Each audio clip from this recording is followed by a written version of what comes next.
Alright, today we're going to finish up the last little bit of notes for this unit. We've talked about the cell membrane, passive transport, which means no energy required. Today we're going to look at the opposite. We're going to look at active transport, active movement, got to have energy, going to do some work. There are three types of active transport, and all three types require ATP. Alright? Big important part here. We have to have energy to do this. Alright? So we have transport pump, which you're going to see is similar to one of our passive transports. We have endocytosis and exocytosis. Okay? So the first one we're going to look at is transport pump. This kind of resembles facilitated diffusion because we're still using that carrier protein right here in the center. We're using that protein to move large particles across the membrane, except this time we are going from low concentration to high concentration.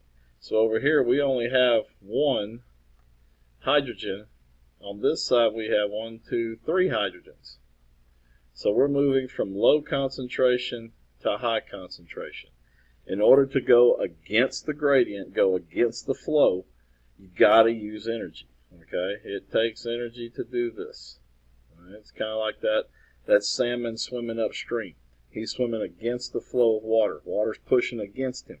So he's got to exert more effort, more work, more energy to go upstream. The same is true here. To move this one hydrogen across that membrane, it's going to take some energy. All right? So the transport pump, using that protein to move from high to low. From low to high. Endocytosis. This prefix endo up here at the very top, this endo means enter, okay, or into.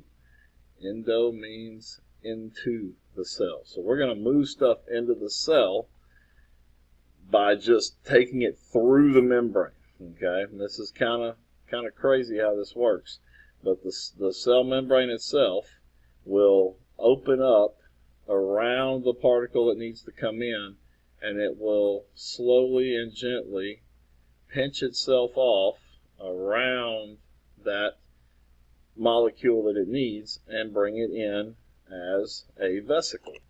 Okay, move my face out of the way. So we now have this vesicle in here that has, we'll say food. This is a food vesicle for this cell. It could be food, it could be some other element that the cell needs, or some other compound that the cell needs. But to do this, to pull that membrane around that cell, around that molecule, and then to pinch it off, because it's basically taking a chunk of membrane out here, this requires ATP to do that. It requires that energy to make that happen. All right? So endocytosis, things going into the cell. Okay. If it is a particle, like a food particle or a molecule, we call that phagocytosis. If it's liquid, like water or something else, we call it penocytosis. All right. So peno is liquid, phago is particles. All right. The last one, exact opposite of endocytosis. So exo means to exit, right? Exiting the cell. Cyto means cell. Exiting the cell. So now we have that vesicle that's inside. This could be waste, just as an example. Cell doesn't want it in there, so it pushes this vesicle towards the cell membrane, and when it comes in contact with the cell membrane splits open, moves apart, and all that waste can get out. And then the membrane, this new vesicle becomes a new part of the cell membrane. All right, so endo moving in, exo exiting, moving out. We're going to take that vesicle of whatever it is, waste, or organelles that don't work anymore, whatever, we're going to move them to the cell membrane and push them out. All right, it's kind of like a pimple when it forms under the skin. You got all that nasty stuff in there. It comes to the surface. it pushes out, and then finally it breaks open, and all that nasty waste comes out. Okay. So those are our three types of active transport. They're pretty simple, all of which require one thing, and that is ATP. They require energy. Okay. That completes all of our notes for this unit. We're going to have some more reinforcement and practice with our drills throughout the week. We're going to finish the egg lab this week. We'll make sure you watch those videos to finish that.